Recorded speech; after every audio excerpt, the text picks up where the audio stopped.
Halo,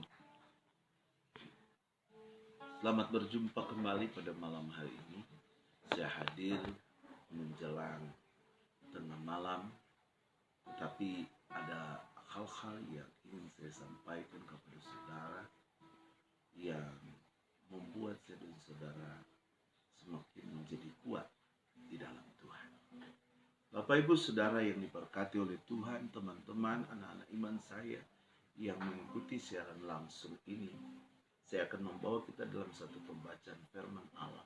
Namun sebelumnya itu saya rindu memuji Tuhan, mengagungkan Tuhan bersama dengan anak-anak saya yang ada di sini, dan saya dengan percaya kemudian Tuhan akan dinyatakan bagi kita.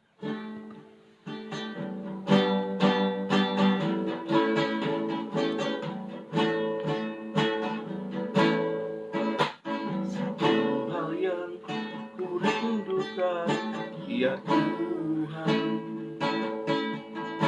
selalu berada di dekatmu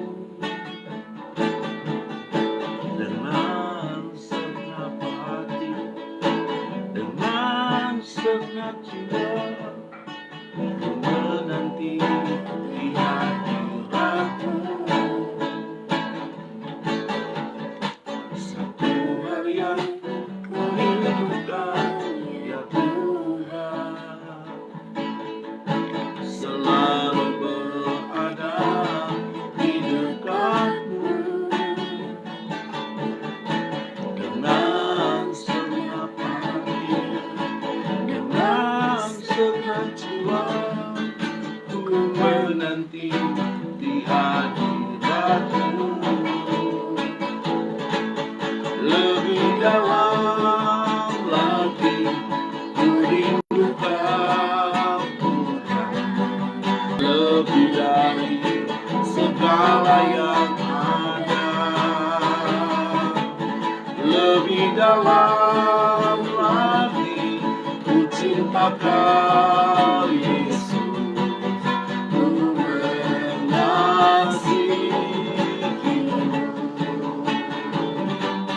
Lebih dalam lagi ku rindukan Tuhan, lebih dari segala yang ada.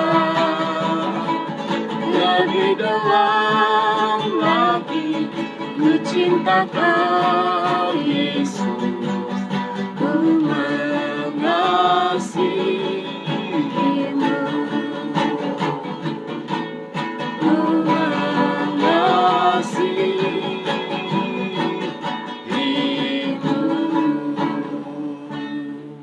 Bapa Sorga, malam ini hamba rindu berbicara tentang firman bagi setiap yang mengikuti siaran langsung. Berkati pertemuan kami pada malam ini, urapi pakai hamba-Mu. Dalam nama Yesus hamba berdoa, haleluya. Amin. Puji Tuhan. Bapak Ibu Saudara yang diberkati oleh Tuhan, adalah hal yang paling penting manakala kita dalam kehidupan kita meyakini bahwa setiap doa, setiap seruan kita pada Tuhan didengar dan dijawab oleh Tuhan.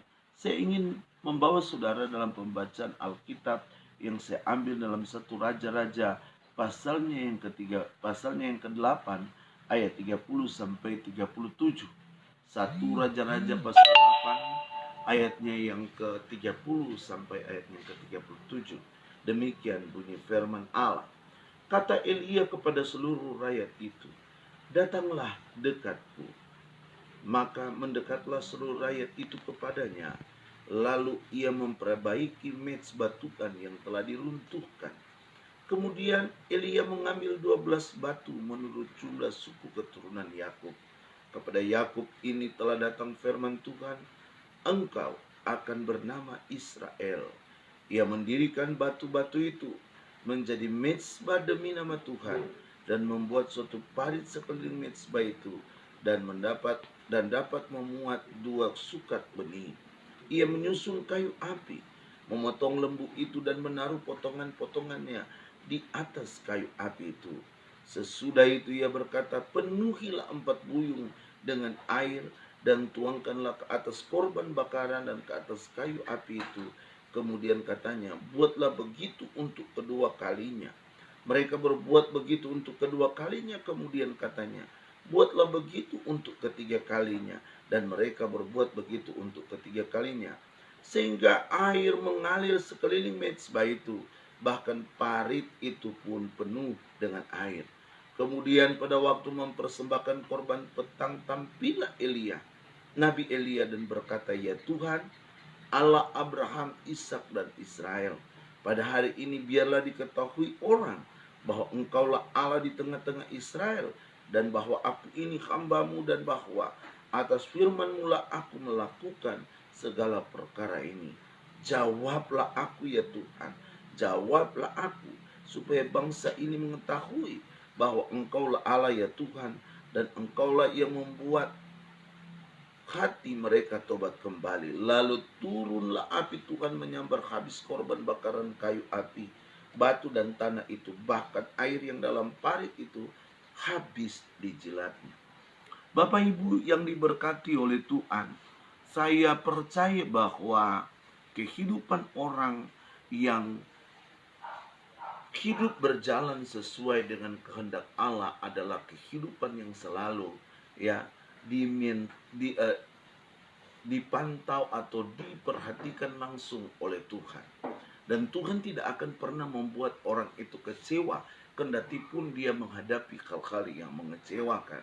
Kita melihat dan membaca ayat-ayat yang telah kita baca bersama tadi dalam 1 Raja-Raja pasalnya yang ke-8 ayat 30 sampai dengan ayat 38 tadi, saudara.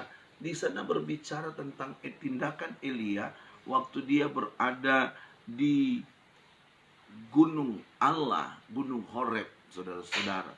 Dia bertemu dengan banyak orang masyarakat Israel pada waktu itu, pada masa pemerintahan Raja Ahab, di mana Isabel menguasai kerajaan. Bukan Ahab yang menggerakkan kerajaan, tapi Isabel sang ratunya. Dan akhirnya terjadi goncangan-goncangan yang tidak diharapkan terjadi, di mana orang telah melupakan Tuhan. Banyak orang, banyak nabi-nabi Tuhan yang akhirnya dibunuh oleh Isabel melalui para prajurit yang ada pada waktu itu. Dan Ahab sangat tunduk kepada Isabel. Ahab selalu mendengar apa yang diperintahkan oleh Isabel, yang akhirnya membuat kerajaan pada waktu itu mengalami tekanan dan bahkan mengalami bala kelaparan yang luar biasa.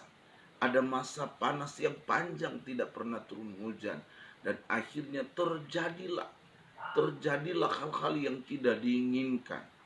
Dan saat itu saudara-saudara, Elia mengajak orang Israel untuk pergi ke gunung Allah bersama dengan nabi-nabi Baal untuk membuktikan keperkasaan Allah. Pada waktu mereka ada di bukit itu, Elia berkata kepada nabi-nabi Baal, silakan Anda berdoa kepada Nabi Baal, kepada dewa-dewamu. Nanti sebentar aku pun demikian. Dalam jangka beberapa waktu para nabi Baal berdoa, tidak ada jawaban, tidak didengar. Elia berkata, mungkin dewamu sementara jalan-jalan atau sementara tidur. Saudara, mereka sampai menoreh tubuh mereka dengan beling, dengan pecahan botol, berdarah dari tubuh mereka, tetapi mereka tidak dijawab oleh dewa mereka. Dan akhirnya saudara-saudara, pada waktu mempersembahkan korban, Elia menggantikan posisi dari para nabi Baal untuk berdoa kepada Tuhan. Saudara-saudara, tema khotbah saya pada malam ini menjadi orang yang didengar oleh Allah. Sekali lagi, tema khotbah saya menjadi orang yang didengar oleh Allah. Apa yang terjadi, saudara-saudara? Akhirnya Elia menggantikan, dan Elia meminta kepada orang Israel supaya mendekat dan meminta bantuan mereka untuk membangun kembali mezbah yang telah rusak. Dan setelah mezbah dibangun, Elia menaruh semua peralatan untuk dijadikan alat korban bakar. Kayu-kayu dan sebagainya ditaruh di atas mezbah. Dan batu disusun sebanyak jumlah suku Israel, 12 batu. Saudara, batu Yehuda tidak ditempatkan di paling atas, ataupun batu dari yang mewakili suku Lewi tidak bilang, oh kami pendoa, oh kami para imam, tidak. Atau Simeon berkata, batu-batu Simeon, oh anak sulung saya yang di atas, tidak. Ruben bilang, saya yang tersulung. Tetapi tidak, saudara. Bangunlah mezbah. Dan heran, saudara, setelah korban bakaran sudah dipersiapkan, tiba-tiba Elia bilang, siram mezbah. 3 kali dia suruh siram mezbah, sehingga mezbah pun penuh dengan air, sampai parit yang dibuat di sekitar mezbah penuh dengan air. Dan dia berdoa, dia minta kepada Tuhan jawab doa. Saudara tahu, Alkitab mencatat ayat 38 tadi berkata begini, ya, kita telah baca bersama. Lalu turunlah api Tuhan menyambar habis korban bakaran kayu api, batu dan tanah itu, bahkan air yang dalam parit itu habis dicilatnya. Saudara yang diberkati oleh Tuhan, akhirnya Elia dijawab oleh Tuhan. Akhirnya Elia mengalami pembuktian yang dilakukan oleh Allah, sehingga semua mata memandang dalam keheranan, takjub, dan mereka berteriak, sungguh benar dia adalah Allah, dia adalah Tuhan, dan mereka tobat kembali. Bapak Ibu yang diberkati oleh Tuhan, saya mau berkata kepada kita pada malam hari ini, saudara-saudara, untuk supaya kita menjadi orang yang didengar oleh Allah, ya, untuk supaya kita menjadi orang yang didengar oleh Allah. Kalau kita lihat apa yang dilakukan oleh Elia, pertama dia membangun kembali mezbah. Mezbah itu menunjuk kepada doa dan penyembahan kita kepada Tuhan. Berarti saya mau berkata, untuk supaya kita menjadi orang yang didengar oleh Allah, kembali bangun mezbah dalam hidup. Bangun doa, bangun pujian, bangun penyembahan di hadirat Allah, yang menyebabkan saudara-saudara, saya dan saudara menjadi orang yang didengar oleh Allah. Kita tidak usah berbuat yang lain, kita tidak usah melakukan yang lain, tetapi ayat ini menunjukkan kepada kita, hal yang harus kita buat adalah kita harus membangun mezbah di muka Tuhan. Dalam Kejadian pasalnya yang ke-12, kita lihat ayat saudara, ya. Kejadian pasal 12. Dalam Kejadian pasal 12 ayat 7 sampai 9, begini bunyinya, saudara.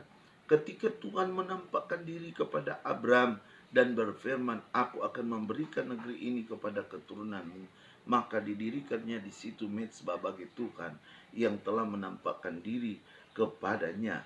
Saudara-saudara, ayat yang ke-8. Kemudian ia pindah dari situ ke pegunungan di sebelah timur Betel. Ia memasang kemahnya dengan Betel di sebelah barat dan Ai di sebelah timur. Lalu ia mendirikan di situ mezbah bagi Tuhan dan memanggil nama Tuhan. Sesudah itu Abram berangkat dan makin jauh berjalan ke tanah Negeb. Saudara-saudara, kita lihat saudara-saudara, Abraham, kenapa dia dipandang oleh Tuhan dan disebut Tuhan menjadi bapa segala orang percaya? Sebab tindakan-tindakan yang dia lakukan pada masa pengembaraannya di dunia ini, saudara, adalah dia suka membangun mezbah. Dia suka mendirikan mezbah dan memanggil nama Tuhan. Berarti saudara-saudara, untuk kita menjadi orang yang didengar oleh Allah, saya katakan tadi, untuk supaya doa kita dijawab oleh Tuhan, untuk supaya kita mengalami saudara-saudara jawaban yang pasti daripada Tuhan, mari ajar diri kita, lakukan pembelajaran bagi hidup kita, melatih diri kita untuk kembali membangun mezbah di muka Tuhan. Mungkin karena kecapean saudara, mungkin karena kelelahan, kesibukan yang kita buat, yang kita lakukan sepanjang hari, sehingga kita tidak bisa membangun mezbah. Tetapi saudara-saudara, marilah kita beranjak, marilah kita berdiri dan mengambil sikap yang tepat untuk membangun mezbah di muka Tuhan. Kita harus bangun mezbah, saudara. Mezbah adalah doa kita kepada Dia di dalam ruangan tabernakel, saudara. Ya, yang berhadapan dengan ruang maha suci adalah mezbah dupa, di mana orang, saudara-saudara, menaikkan doa kepada Tuhan sehingga mereka menikmati sekina gloria Allah atau kehadiran Allah di tengah-tengah persekutuan mereka pada waktu itu. Jadi saya mau berkata saudara, supaya kita mengalami hal-hal yang indah dalam kehidupan kita. Kita mengalami sesuatu yang luar biasa. Ya, waktu kita mengangkat doa kepada Tuhan. Waktu kita menaikkan penyembahan kita kepada Tuhan. Waktu kita dengan hati yang sungguh sadar betapa penting doa dan penyembahan itu dalam hidup kita. Berarti kita sementara menarik hadirat Allah. Kita sementara meminta supaya Dia berhadirat di tengah-tengah kehidupan kita. Dan saya percaya sekina gloria akan terjadi. Kemuliaan Tuhan akan dinyatakan. Dan Tuhan pasti akan menjawab kita. Ini saya buktikan dalam kehidupan saya sehari-hari. Saya dapati selalu Allah bertindak bagi hidup saya. Beberapa kali sudah saya mengalami kondisi yang tidak bisa untuk melakukan aktivitas. Saya harus merawat diri ke dokter oleh karena rasa sakit yang kadangkala datang akibat kecapean yang terjadi dalam hidup saya. Apa yang terjadi, saudara? Saya diberikan obat yang banyak. Saya minum obat, tetapi ada pesan dari para medis bahwa obat ini resikonya ini, obat ini resikonya ini, obat ini resikonya ini.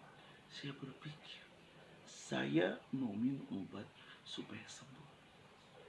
Nah, tapi yang terjadi ada yang fakta membuktikan ternyata obat mempunyai resiko. Satu waktu akhirnya saya mengajak anak-anak berdoa bersama dalam waktu doa. Membangun mezbah. Waktu saya berdoa, saya sempat berkata, Tuhan, tolong saya. Berkati obat yang saya gunakan. Dan akhirnya saya mengambil, saya berdiri saat berdoa. Anak-anak saya terus berdoa, saya pergi cepat ambil obat saya. Dan saya berkata di hadirat Tuhan, jika Tuhan berkenan, bukan berarti saya tidak akan minum obat. Tetapi saya minta pembuktian dari Tuhan. Saya saat ini tidak akan minum obat-obat ini. Dan saya percaya Tuhan pasti sembuhkan saya. Itu terjadi sekitar bulan Oktober tahun kemarin. Dan sampai hari ini Tuhan buktikan kepada saya, doa saya didengar dan dijawab oleh Tuhan. Pada tahun 2011, saudara, 2011-2012 saya sempat diopname di rumah sakit dan vonis dokter katakan bahwa seluruh organ tubuh saya tidak berfungsi lagi. Beberapa kali saya dilarikan di ruang gawat darurat oleh karena kondisi saya yang menurun. Ya. Tetapi akhirnya saudara-saudara, setelah diperiksa darah saya normal, kolesterol normal, dan dua kali saya dibawa di ruang gawat darurat tidak ditemukan jalan keluar untuk agar supaya saya bebas dari penyakit itu. Esoknya dokter sampaikan, Bapak, hari Kamis depan Bapak akan dimasukkan alat sinar X melalui pembuangan atau dubur saya. Dan apa yang terjadi, sudah bersama anak-anak didik saya, anak-anak iman saya, Ya di ruangan kamar rumah sakit saya memuji Tuhan. Saya menyembah Tuhan. Dan giliran hari Sabtu saya menyatakan diri untuk pulang. Saya sudah berpikir jika memang saya tidak berumur panjang, pasti saya ambil kepastian. Saya tidak mau ada di sini. Saya mau ada di rumah. Apa yang terjadi saudara? Proses yang panjang sampai saya tidak bisa jalan. Akhirnya dalam proses iman saya sampai hari ini saya mengalami kekuatan dari Tuhan. Saya tidak lagi minum obat pada waktu itu. Saya berserah kepada Tuhan. Dan sempat selalu saya menikmati. Saya masih ingat di hari yang menjelang hari ke-11, saya tidak buang angin, buang air besar. Saudara-saudara, saya berkata itu subuh-subuh, Tuhan, hari Minggu saya tidak lupa. Saya tolong Tuhan, tolong saya Tuhan. Saya akan buang air, tapi saya tidak punya tenaga. Walaupun Tuhan hanya segumpal kotoran, Tuhan tolong. Saudara tahu, waktu itu 3:30 subuh, saya masuk ke WC dan saya duduk. Dan saya minta kepada Tuhan dengan hati yang sangat tulus kepada Tuhan. Dan apa terjadi? Saat itu saya alami keajaiban Tuhan. Saya menjadi orang yang disembuhkan. Tiba-tiba angin keluar. Tiba-tiba ada seperti satu gumpalan yang keras keluar dari pembuangan saya, saudara. Dan saya merasa ringan. Ajaib Tuhan, saudara. Saya alami itu. Ternyata, saudara, membangun mezbah akan menjadikan kita menjadi kuat terhadap apa yang kita alami. Iman kita akan terbangun. Kenapa? Karena kita meyakini tentang kuasa Tuhan. Lihat, Elia, dia percaya Tuhan pasti campur tangan. Dia percaya Tuhan pasti jawab. Dia percaya Tuhan pasti menunjukkan kuasa kemuliaannya. Dia berteriak, Tuhan buktikanlah kepada mereka bahwa aku adalah hamba-Mu. Saudara, dan akhirnya dia dijawab oleh Tuhan. Ini hal yang harus kita tahu. Membangun doa, membangun pujian penyembahan kepada Tuhan adalah modal yang sangat hakiki bagi kita untuk menerima jawaban daripada Tuhan. Untuk menerima apa yang Tuhan kehendaki terjadi dalam kehidupan kita. Saudara-saudara, hal yang kedua, setelah kita membangun mezbah, saudara-saudara, kita harus hidup penuh dengan firman dan Roh Kudus. Itu dalam ayat 34 sampai 35. Saya ingin baca kembali ayat itu, saudara. Ayat 34 sampai 35 dalam pasalnya yang ke-18 satu raja-raja tadi,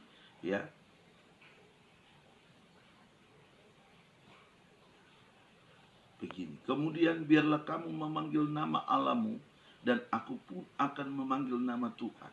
Maka Allah yang menjawab dengan api, dialah Allah. Seluruh rakyat menyahut katanya, baiklah demikian. Kemudian Elia berkata kepada nabi-nabi Baal itu, pilihlah seekor lembu dan olahlah itu dahulu karena kamu ini banyak. Sesudah itu panggilan nama Allahmu, tetapi kamu tidak boleh menaruh api. Saudara, ayat-ayat ini menunjukkan kepada kita bagaimana keadaan daripada Elia. Dia meyakini akan kuasa Tuhan.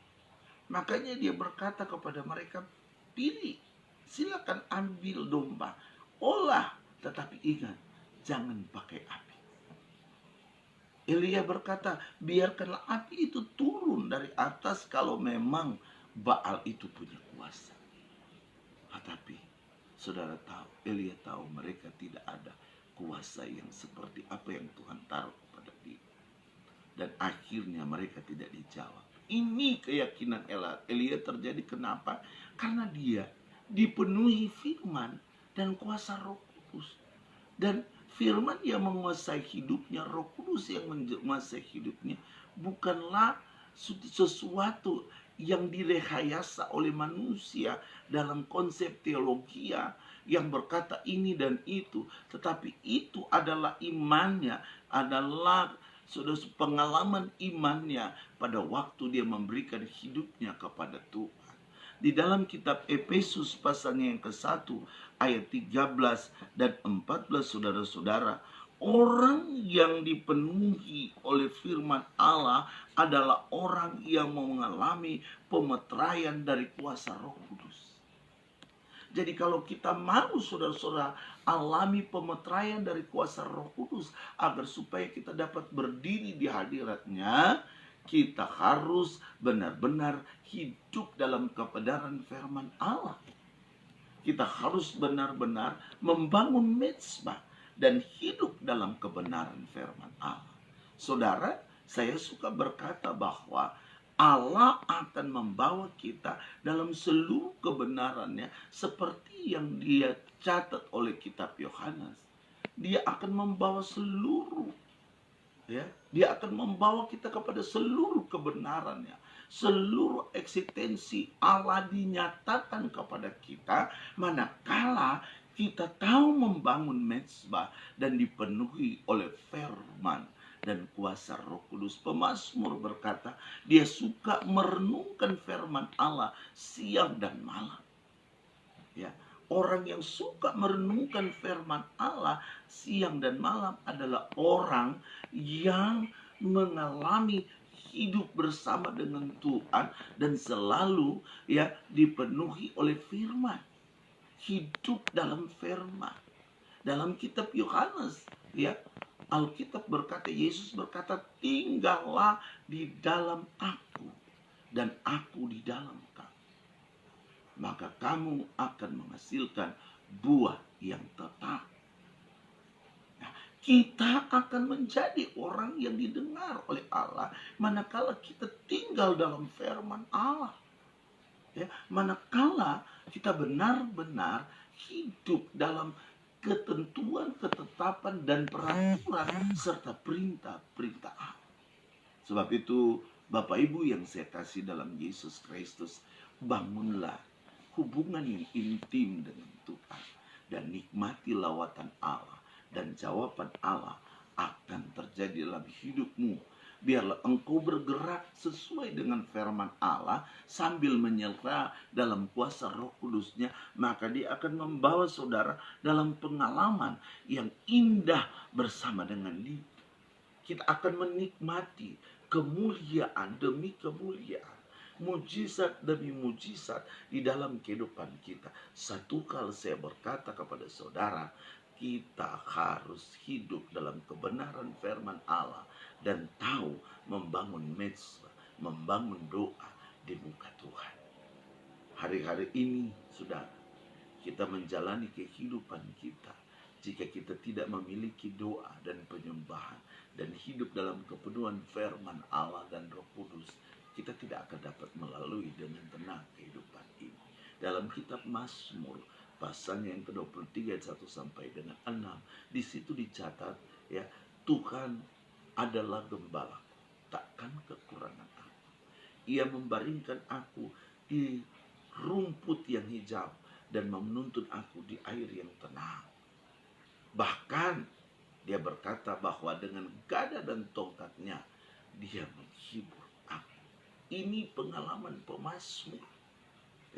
Kendati pun tempat kering sekalipun, tetapi kalau kita berjalan dalam kebenaran firman Allah, maka dia akan menjawab kita sesuai dengan kebutuhan kita. Cara Allah menjawab kita mungkin dia membaringkan kita di rumput yang hijau. Dia membawa kita pada berkat-berkat yang tidak pernah kita duga. Dan jaminan firman Allah menjadi milik kita. Ternyata orang yang hidup dalam kebenaran Allah dan memiliki gaya hidup yang suka berdoa, menyembah, memuji Tuhan adalah orang yang didengar oleh Allah. Seperti yang dialami oleh Elia. Jadilah orang yang didengar oleh Allah, saudara.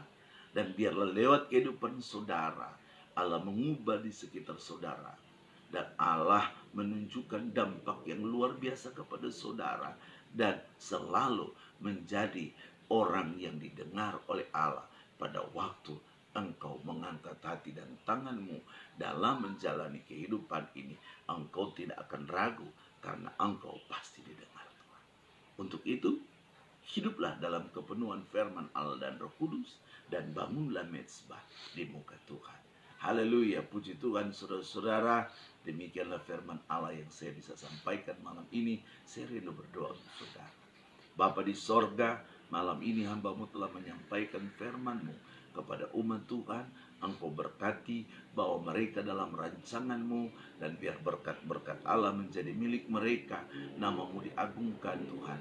Hamba percaya kami menjadi orang yang didengar oleh Engkau. Setiap seruan doa kami pasti dijawab oleh Tuhan. Bangunkan kembali Tuhan Yesus semangat baru bagi setiap umat Tuhan yang mengikuti siaran langsung ini. Dan Tuhan, biar mereka mencintai doa, pujian, dan penyembahan, dan hidup dalam kebenaran firman-Mu. Dalam nama Yesus Tuhan hamba berdoa, haleluya, amin. Puji Tuhan saudara, demikian firman Allah yang saya bisa sampaikan kepada saudara. Biar ini menjadi kekuatan bagi kita semua.